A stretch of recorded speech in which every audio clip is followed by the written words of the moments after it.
जयचंद गद्दारी का सबसे बड़ा नाम। अगर भारत के इतिहास में किसी राजा का नाम धोखे का पर्याय बन गया है तो वह राजा जयचंद घेड़वाल। कहा जाता है कि जयचंद ने सिर्फ अपनी महत्वाकांक्षा पूरी करने के लिए पृथ्वीराज चौहान का साथ नहीं दिया। उस समय दिल्ली और अजमेर के राजा पृथ्वीराज चौहान ने मोहम्मद गौरी से कई बार लड़ाई लड़ी, लेकिन जयचंद जो वाराणसी का राजा था चौहान की शक्ति से ईर्ष्या करता था। इतिहासकारों का मानना है कि जयचंद ने मोहम्मद गौरी को भारत पर आक्रमण करने के लिए रास्ता और सहयोग दिया।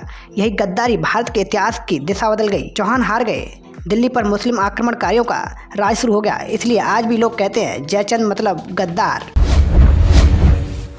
Mir Jafar East India Company का मोहरा। 18वीं शताब्दी में जब बंगाल में नवाज सिराजुद्दौला अंग्रेजों से लड़ रहे थे तब उनके ही सेनापति मीर जाफर ने उन्हें धोखा दिया। 1757 की प्लासी की लड़ाई में सिराज ने अंग्रेजों को जमकर मुकाबला किया, लेकिन मीर जाफर ने पैसे और गद्दी के लालच में अंग्रेजों से गुप्त समझौता कर लिया। लड़ाई के समय मीर जाफर की सेना ने हथियार ही नहीं उठाए। नतीजा सिराज हार गए और भारत में अंग्रेजी राज की नींव पड़ गई। मीर जाफर की इस गद्दारी ने न सिर्फ बंगाल बल्कि पूरे भारत को गुलामी की जंजीरों में जकड़ दिया।